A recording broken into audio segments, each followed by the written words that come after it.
S'il vous plaît, je voudrais que nous parlions de nous et je vais juste, sous vos applaudissements nourris, inviter Chris Younes pour...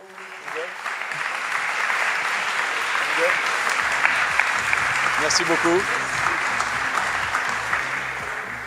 Vous êtes, entre autres, professeur d'architecture dans diverses institutions, mais vous avez créé des réseaux d'études, de recherche, d'observation de ces phénomènes naturels et humains, puisque nous faisons partie de la nature, donc vous nous observez aussi. Voilà, tout simplement, on peut aller s'asseoir si vous voulez, c'est comme vous voulez. Je peux vous donner un micro. Livrez-nous, vous êtes aussi philosophe. On voulait terminer cet après-midi avec vous. Vous avez eu la gentillesse de rester là toute l'après-midi, d'écouter tout le monde. Donc, qu'est-ce qui vous a nourri cet après-midi et qu'est-ce que vous ressortez comme impression dominante de tout ça? On vous laisse tout simplement nous raconter ce que vous avez vécu cet après-midi. Merci beaucoup. Eh bien, merci pour cette invitation. Évidemment, je ne vais pas me lancer dans une synthèse d'une après-midi qui était absolument foisonnante et d'une richesse absolument stimulante sur les questions du biomimétisme. Et je voulais peut-être partager quelques réflexions, effectivement, qui ont été activées et relancées peut-être par différentes interventions et par toutes les interventions d'ailleurs. Et je pense que c'est aussi un peu la première que je souhaiterais souligner, c'était l'importance de cette notion de bifurcation. Beaucoup parlent de changement de paradigme, on parle de retournement. En fait, on peut l'appeler de différentes façons. Mais c'est vrai que la question du rapport de l'humanité, avec cette idée de dire qu'on a un destin commun, qu'il y a certainement un destin commun de l'espèce humaine, c'est quelque chose qui s'est imposé finalement assez tardivement, on peut dire, en tout cas, je pense, dans les universités, dans les écoles d'urbanisme, d'architecture, de paysage. C'est pas cette question qui est posée, alors que celle-là, elle devient maintenant majeure. Et c'est vrai que Edgar Morin, dès son ouvrage Terre Patrie, avait souligné cette idée qu'on avait certainement un destin commun qui était basé sur une vulnérabilité commune. Et je crois que c'est ça qui est vraiment le plus fort. Et je trouve que c'était en résonance dans toute l'après-midi, bien sûr. Alors, la grande bifurcation, elle vient beaucoup sur l'idée de est-ce qu'on n'a pas, avec une certaine arrogance, on peut dire technique, mais aussi capitalistique, ou en tout cas financière, est-ce qu'on n'a pas épuisé les milieux, épuisé les personnes? Cette notion d'épuisement, c'est quelque chose qui est expliqué, on peut dire, je dirais, dans tout le monde, tous les gens qui s'occupent des êtres humains, de la psychologie humaine, savent qu'il y a beaucoup d'épuisement, beaucoup de dépression, beaucoup de difficultés. Notre société, notre civilisation, finalement, elle n'est pas si facile que ça à vivre. Et donc cet épuisement, cette vulnérabilité, fait que d'un seul coup, on se dit qu'on a peut-être dénaturé et qu'il faudrait renaturer. Enfin, c'est vrai que cette notion de dénaturer, c'était dans le sens qu'on a perdu le contact avec ce qui est ce que Merleau-Ponty disait, la nature, elle est en nous, elle nous porte, et en même temps, on en fait totalement partie. Donc c'est vrai que cette notion de nature, le mot même de nature est toujours un peu polémique, il est extrêmement intéressant, parce que natura, c'est vraiment le fait de naître, c'est la notion de la naissance. Et c'est donc l'idée que le propre de la nature, c'est d'être toujours en train de devenir. Enfin, c'est la notion de naissance, de devenir, qui est vraiment déterminante. Et moi, je crois vraiment que nous sommes dans une période de l'humanité où l'idée d'une renaissance est vraiment présente. Et je trouve que cet après-midi, elle était vraiment extrêmement présente. Alors, dans cette renaissance, c'est vrai que la question du vivant a remplacé la question de la machine, même si la machine est présente toujours. Mais cette idée que le vivant a une auto-organisation et une capacité finalement d'auto-mouvement, d'auto-devenir.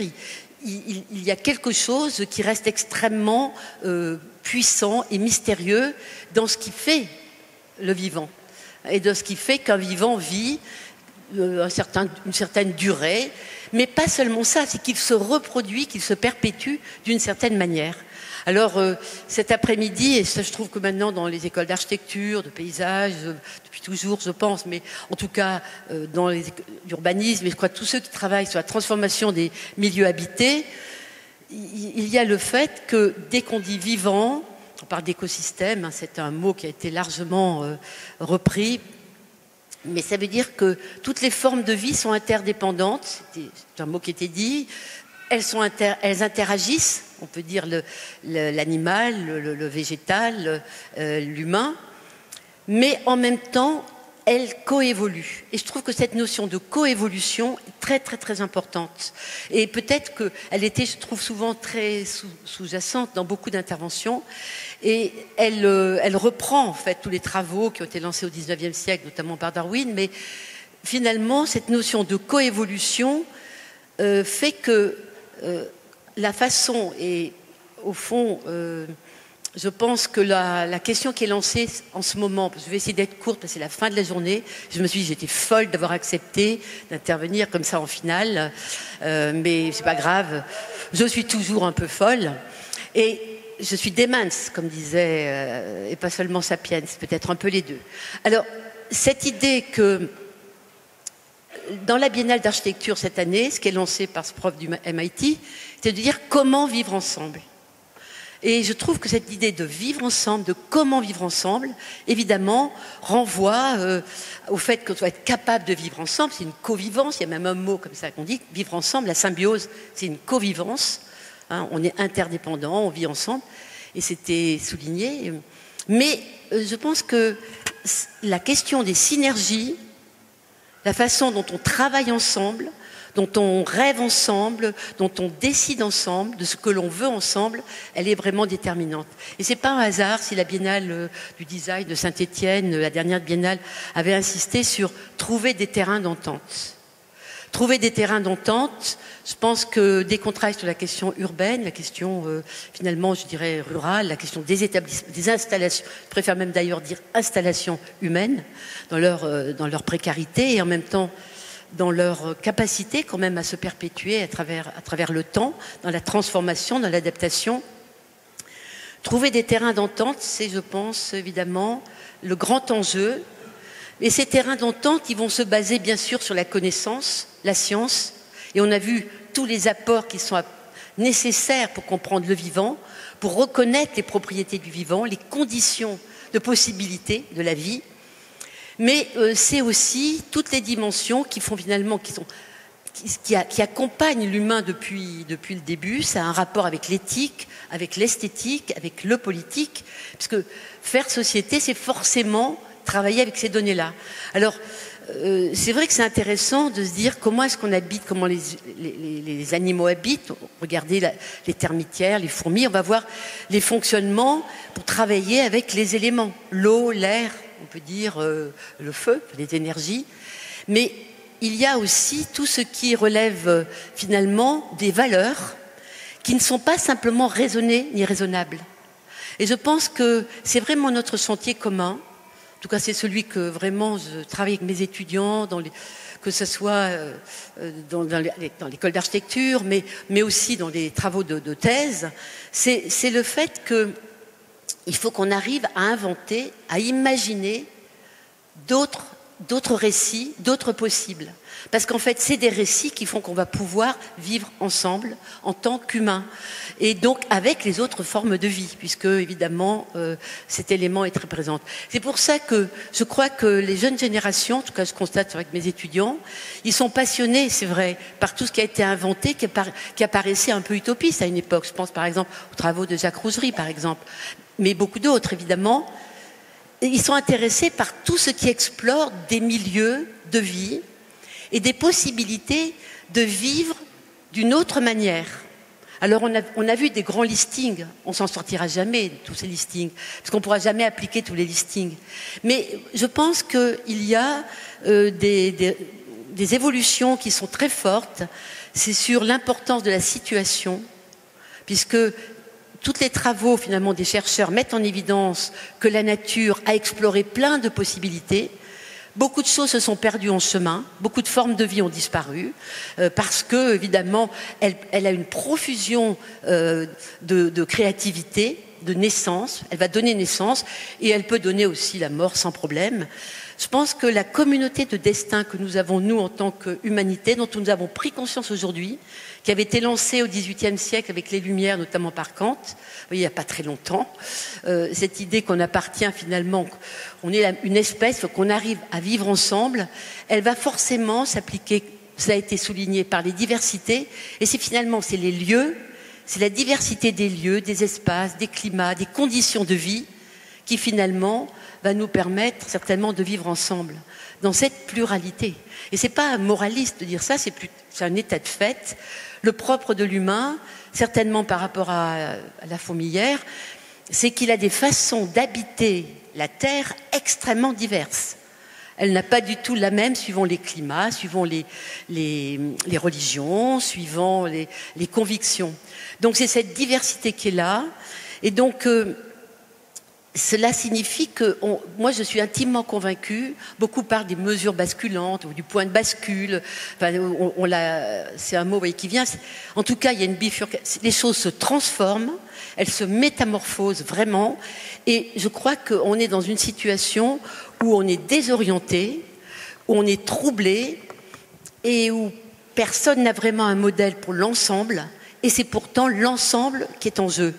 Et aujourd'hui, le moins pire, on pourrait dire, c'est de dire qu'il va bien falloir articuler des données telles que le quantitatif et le qualitatif, qu'on hybride les méthodes, parce qu'on se rend compte que c'est nécessaire, mais on va articuler le global et le local, parce qu'on ne peut pas travailler que dans des micro-situations, mais on ne peut pas travailler non plus simplement à l'échelle globale, parce que personne n'a trouvé la solution. Alors moi, je crois que vivre ensemble, c'est partager beaucoup, beaucoup de doutes. Et certainement, je ne sais plus qui a dit que ce qui rendait fou, c'était les certitudes plutôt que les questions. Et moi, je pense que c'est vrai qu'on nous avait souvent présenté des solutions miracles qui se sont avérées dramatiques, comme des pénétrantes au cœur des villes, il n'y a pas si longtemps que ça. Et donc, ou bien bitumer tout, dont on sait qu'on fait marche arrière, parce que c'est incompatible avec beaucoup d'autres choses.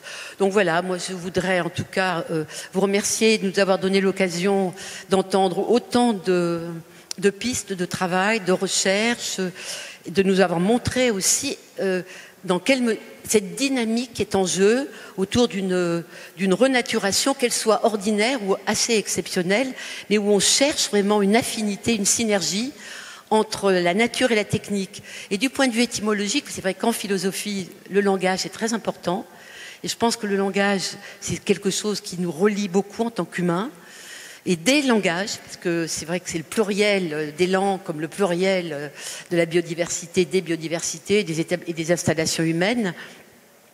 Et cette question-là de se dire que finalement la nature c'est ce qui donne naissance, c'est le fait de naître, et quand on regarde dans la racine indo-européenne de technique, tech, c'est ce qui va engendrer quelque chose. Donc ça va donner naissance à quelque chose.